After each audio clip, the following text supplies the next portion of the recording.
Welcome students. In the previous class I have said you that as I am your accounts teacher and I'll be dealing with you related to accountancy. So today what I have said you in the previous class is that there is a standard format to maintain accounts. Everything is near you, but you have to maintain in a well-known format that will be understood by every users, every people in the society. So for that, in accountancy, that you do in your real life, for that only there are different specific basic accounting terms. So today we'll be starting with basic accounting terms. And before that, let me tell you that the total weightage for accountancy in class 11 will be 100. 20 marks for your project work and 80 marks for your theoretical, that is for your theoretical paper. First, let us discuss what we'll be studying in class 11. Let's have a short brief about class 11 accountancy.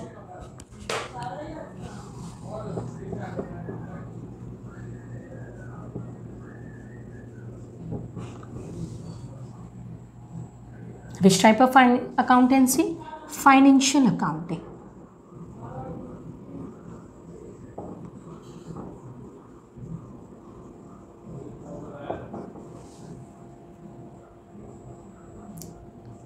Firstly, we'll be studying about basic accounting terms. ये different types of basic terms क्या use होते हैं accountancy में.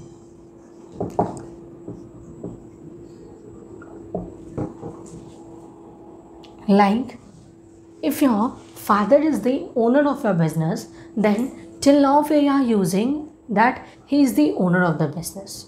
Till now we said that he is the owner of the family business. But now you have become the part of the commerce. Now you don't have to use that term. Now you have to use the term sole proprietor. That he is the proprietor of the business. He is the proprietor of the business.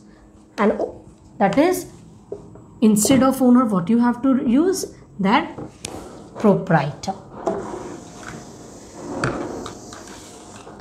So firstly, we'll be studying about different types of basic accounting terms. What is capital, what is drawings, what is income, what is expenses, what is revenue, what is expenditure, what do you mean by discount, trade discount, cash discount, assets, current assets, non-current assets, tangible fixed assets, intangible fixed assets, liabilities, current liabilities, non-current liabilities, and many more terms. Secondly, we'll be studying about different types of concepts and conventions. Concepts and conventions. Concepts and conventions means, or you can say like principles.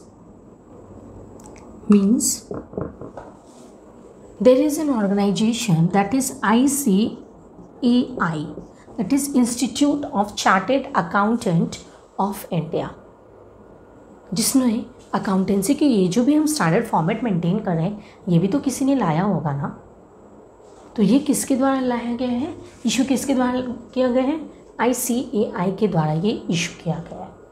कि different types of concept, principle, जैसे कोई भी चीज़ कहीं पे भी, जैसे schools में हम लोग पढ़ते हैं तो स्कूल्स के अपने कोई क्या होता है, टर्म्स एंड कंडीशंस होते हैं, कोई पॉलिसीज़ होते हैं, हर चीज़ के terms and conditions and policies होते हैं. तो अकाउंट्स के भी जिस फॉर्मेट में हम बनाएंगे उसके भी अपने टर्म्स एंड पॉलिसीज़ हैं, दैट इज़ उसके भी अपने कॉन्सेप्ट्स हैं, कॉन्वेंशंस हैं या प्रिंसिपल्स हैं, जिसको फॉलो करके हम अकाउंट्स को मेंटेन करेंगे. तो second will be gaining knowledge about this. Coming to the next, will be studying about journal. कि हम अपने ट्रांजेक्शन्स को रिकॉर्ड कहाँ करेंगे? जर्नल में. फिर जर्नल से हम कहाँ लिखेंगे अपने ट्रांजेक्शन्स को? पोस्ट कहाँ करेंगे? लेजर में करेंगे. After that will be studying about trial balance. ये तीनों बनाने के बाद फिर हम बनाएंगे फाइनल अकाउंट्स. फिर हम क्या बनाएंगे? Final accounts. फाइनल अकाउंट्स जिसमें हम फर्स्ट बनाएंगे ट्रेडिंग अकाउंट, सेकेंड हम बनाएंगे profit and loss account, and third हम बनाएंगे बैलेंस शीट।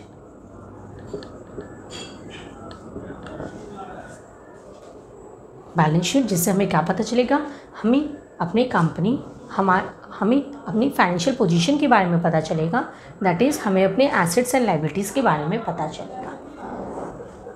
और profit and loss account and trading account से हमें क्या पता चलेगा, अपनी फाइनेंशियल परफॉर्मेंस के बारे में पता चलेगा कि that is year by year हम परफॉर्म कैसा कर रहे हैं, दैट इज़ प्रॉफिट हो रहा है बिजनेस पे कि लॉस हो रहा है, प्रीवियस ईयर से हम इस बार ज़्यादा प्रॉफिट अर्न किए कि प्रीवियस ईयर के ही बराबर हम प्रॉफिट अर्न किए। तो ये सब की information trading account and profit and loss account से है।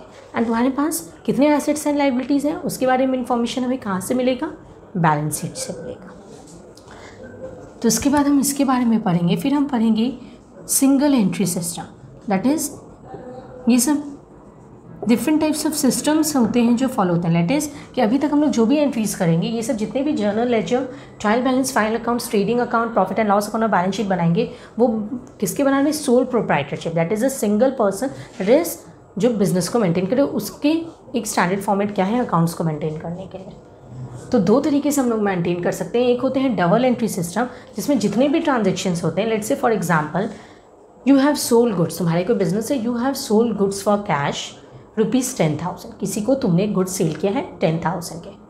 तो जब तुमने उसे गुड्स सेल किया तो उसके पास क्या गए, गुड्स गए, और तुम्हारे पास क्या है, कैश है। तो क्या हुआ, एक के पास कुछ आया, दूसरे के पास कुछ गया, तो ट्रांजेक्शन एक हुआ। ट्रांजेक्शन मतलब कि सोल्ड गुड्स फॉर कैश, एक तरह का क्या हुआ, ट्रांजेक्शन हुआ, जिसके कारण कितना अकाउंट अफेक्ट हुआ, 2 अकाउंट अफेक्ट हुआ। कि मतलब कि एक के पास आया, एक के पास गया, कैश किसी के पास आया या कैश किसी के पास गया, तुम्हारे पास कैश आया और तुम्हारे पास से गया क्या, गुड्स गया।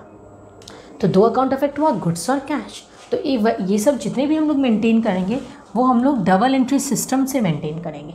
लेकिन हम लोग सिंगल एंट्री सिस्टम, जहाँ पे उसके बारे में भी हम लोग 11th स्टैंडर्ड में पढ़ेंगे।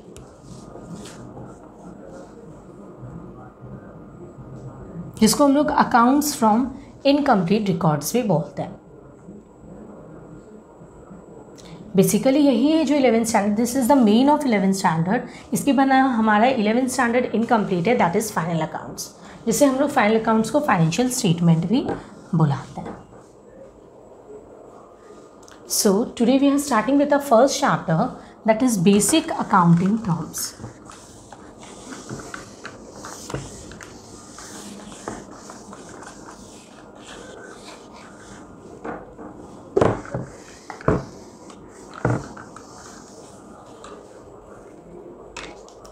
सबसे पहला टर्म आज हम लोग देखते हैं कैपिटल। कैपिटल क्या होता है, let's say you are a person, let's say you are a person who started business. तो यहाँ पे हम लोग स्टार्टेड बिजनेस यूज़ नहीं करेंगे, अब हम लोग क्या यूज़ करेंगे, कमेंस्ड बिजनेस, क्योंकि अब हम लोग अकाउंट्स के स्टूडेंट हैं। तो अब तुम लोग को जितने भी टर्म्स यूज़ करना है वो अकाउंट्स के टर्म यूज़ करना है। तो हम लोग क्या यूज़ करेंगे, person, let's say A who commences business, जिसने बिजनेस स्टार्ट किया with cash, let's say ₹66 lakh. तो जिस भी चीज़ से हम बिज़नेस स्टार्ट करते हैं, लेट्स से यहाँ पे हम 6 लाख से बिज़नेस स्टार्ट किए हैं, तो वो मेरा क्या हो जाएगा, कैपिटल हो जाएगा। लेट्स से कि तुम कहीं पे किसी भी पर्टिकुलर लोकेशन में हम फर्नीचर का बिज़नेस कर रहे थे, लेट्स से किसी भी एक पर्टिकुलर जगह में हम फर्नीचर का बिज़नेस कर रहे थे, मुझे अपना क्या करना है, लोकेशन चेंज करना है। अब जहाँ पे भी हम अपने फर्नीचर के बिज़नेस कर रहे थे, तो वहाँ पे मेरे पास कुछ ना कुछ स्टॉक तो बचे हुए होंगे फर्नीचर के, वहाँ पे कुछ ना कुछ क्या बचे हुए होंगे, स्टॉक बचे हुए होंगे फर्नीचर के। तो क्या वो पुराने अपने बिज़नेस के, अपने ओल्ड बिज़नेस के न्यू बिज़नेस में हम वो स्टॉक को नहीं ला सकते हैं। हम पुराने अभी नई जगह में भी हम फर्नीचर का ही बिज़नेस कर रहे हैं, न्यू लोकेशन में भी हम अपनी बिज़नेस का ही फर्नीचर के ही बिज़नेस कर रहे हैं, एंड ओल्ड लोकेशन में भी हम अपने फर्नीचर के ही बिज़नेस कर रहे हैं। तो यहाँ पे मेरे पास जितने भी स्टॉक बच गए उसे हम न्यू लोकेशन में, दैट इज़ वही स्टॉक को हम यूज़ कर लेंगे जिसे हम सेल कर देंगे। क्या ज़रूरत है कुछ कैपिटल में नया फर्नीचर को परचेज़ करके फिर उसे मार्केट में सेल करने का, स्टॉक बचा हुआ है मेरे पुराने बिजनेस में। तो हम बिज़नेस, ये जो नया बिज़नेस हम स्टार्ट करेंगे एक न्यू लोकेशन में, तो यहाँ पे क्या हो रहा है, हम उसी चीज़ से बिज़नेस स्टार्ट कर रहे हैं। तो देखो यहाँ पे हम अपने फर्नीचर से बिज़नेस स्टार्ट करें, तो यहाँ पे हम अपने, लेट्स से कि हम, मेरे पास फर्नीचर है 5 लाख रुपीज़ का फर्नीचर है मेरे पास, डिफरेंट टाइप्स ऑफ और भी हैं, जैसे कि मेरे पास जहाँ पे भी हम अपने न्यू बिज़नेस स्टार्ट कर रहे हैं वहाँ पे मेरे पास अपने लैंड है, तो अब हमने लैंड को भी कुछ लैंड यूज़ कर रहे हैं अपने बिजनेस में।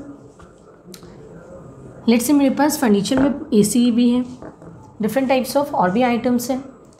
लेट्स से कि हम लैपटॉप में अकाउंटेंसी करते हैं तो मेरे पास लैपटॉप भी है। तो हम अब जो नया बिजनेस स्टार्ट करें वहाँ पे ये सब चीज़ इंट्रोड्यूस कर रहे हैं। तो जब हम लोग कैपिटल में मतलब कि हम सिर्फ अपने कैश से ही बिजनेस नहीं करते हैं, हम बिजनेस जो स्टार्ट करते हैं वो डिफरेंट टाइप्स ऑफ एसेट्स या डिफरेंट टाइप्स ऑफ एसेट्स से भी हैं, या एसेट्स या डिफरेंट काइंड से भी, जिसे हम लोग बोलते हैं डिफरेंट अदर काइंड से भी हम अपने बिजनेस को स्टार्ट कर सकते हैं। तो यहाँ पे हम बिजनेस लेट से हम 6 लाख रुपीज़ लगा दिए, कुछ फर्नीचर लगा दिए, कुछ लैंड या लैपटॉप्स, कैलकुलेटर, एसी और कूलर, डेस्कटॉप, जहाँ पे हम अपने बिजनेस को रन ऑन करेंगे। तो ये सब क्या हो जाएंगे, कैपिटल हो गए मेरे बिजनेस के।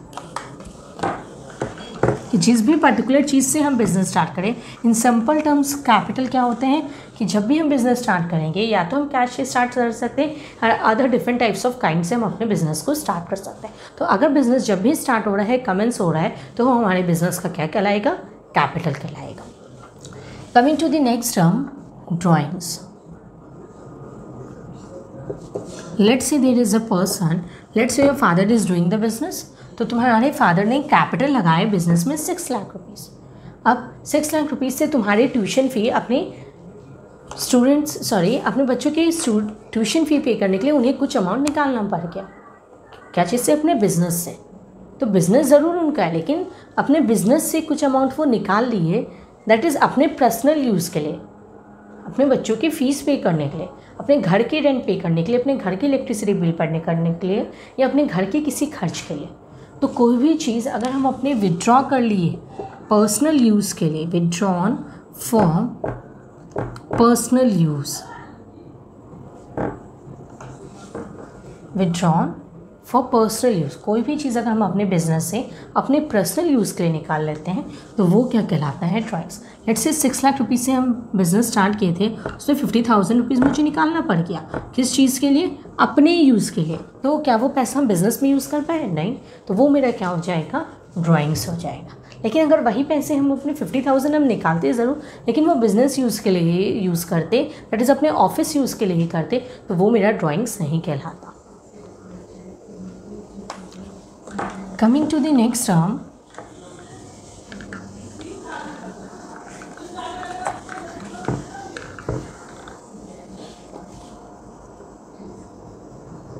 assets. Assets क्या होता है?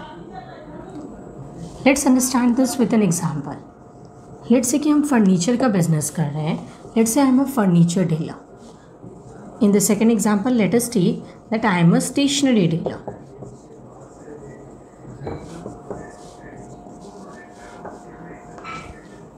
फर्नीचर के हम बिज़नेस कर रहे हैं, that I am a furniture dealer.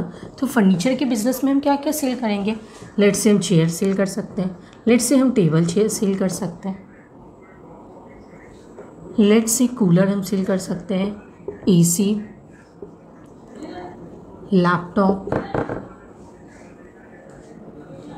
Calculator, pencil, pen, I am using printer. देखो एसेट्स क्या होता है, हम बिज़नेस कर रहे हैं फर्नीचर का, तो फर्नीचर के बिज़नेस के लिए अगर मुझे लैपटॉप का ज़रूरत पड़ गया, फर्नीचर के बिज़नेस के लिए मुझे कैलकुलेटर का ज़रूरत हो गया, फर्नीचर के बिज़नेस के लिए पेंसिल, पेन, प्रिंटर का ज़रूरत हो गया, क्या हम फर्नीचर का बिज़नेस कर रहे हैं, क्या हम ये सब चीज़ को सेल करेंगे अपने बिज़नेस में? नहीं सेल करेंगे। हम सेल क्या करेंगे, फर्नीचर के बिज़नेस में चेयर सेल करेंगे, टेबल सेल करेंगे, कूलर और AC I can sell, depends कि मेरा बिज़नेस कितना बड़ा है। हम लैपटॉप सेल नहीं करेंगे, ये सब हम अपने बिज़नेस में सेल नहीं करेंगे। तो इस बिज़नेस को चलाने के लिए लेट्स हम अपने अकाउंट्स करते हो लैपटॉप में, अकाउंट्स करने के लिए मे भी शायद मुझे कैलकुलेटर का ज़रूरत पड़ गया, पेंसिल, पेन हर वो बिज़नेस में ज़रूरत पड़ता है। लेट्स से अपने कस्टमर्स के मुझे बिल इन्वॉइसेस निकालने में मुझे प्रिंटर का ज़रूरत पड़ता है। तो बिज़नेस को चलाने के लिए डिफरेंट टाइप्स ऑफ अदर मुझे जो रिसोर्सेज का ज़रूरत होता है बिज़नेस में, जिसे हम सेल नहीं करते हैं बिज़नेस में, वो हमारे बिज़नेस का क्या कहलाता है, एसेट्स कहलाता है। In simple terms we can say that economic resources of the business, कि बिजनेस हम उससे सेल नहीं कर रहे बिजनेस में, लेकिन अपने उस बिजनेस को चलाने के लिए मुझे ये सब रिसोर्सेज का ज़रूरत हो रहा है, तो उसे हम लोग क्या बोलते हैं, एसेट्स बोलते हैं। एसेट्स दो तरीके के होते हैं, current assets and non current assets. तो एसेट्स के एग्जाम्पल क्या होते हैं? Coming to the next term,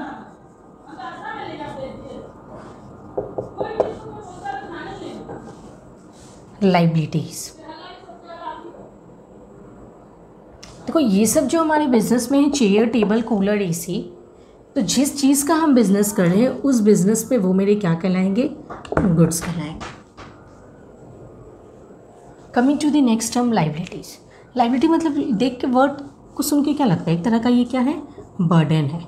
एक तरह का क्या है, ये बर्डन है। बर्डन को हम क्या करते हैं, पे करते हैं। तो बर्डन्स आर ऑलवेज पेएबल। चाहे हम कैसे पे कर सकते हैं, बर्डन को कैसे पे कर सकते हैं, या तो उसके लिए पैसे दे के, या तो उसके लिए सर्विसेज के फॉर्म में, या गुड्स के फॉर्म में, या कैश के फॉर्म में। इस तरीके से हम अपने बर्डन को कम करते हैं। तो burdens, liabilities are always payable. तो liabilities are those that are payable in the business with in 1 year और after a certain period of year. अगर 1 साल के अंदर हम कोई भी लाइबिलिटीज़ पे कर दिए, बर्डन अपना कम कर दिए, तो वो करंट लाइबिलिटी होगा। और अगर 1 साल से ज़्यादा पे किए तो वो क्या कहलाएगा, हमारे बिजनेस का non current liability. Same like assets, कोई भी एसेट्स जो कैश में कन्वर्ट हो जाएगा विद इन 1 year तो वो करंट एसेट्स कहलाएगा। और कोई भी एसेट्स अगर कैश में कन्वर्ट 1 साल के अंदर नहीं होगा तो वो क्या कहलाएगा, नॉन करंट एसेट्स कहलाएगा। Will be discussing this terms in a broad way in the next class.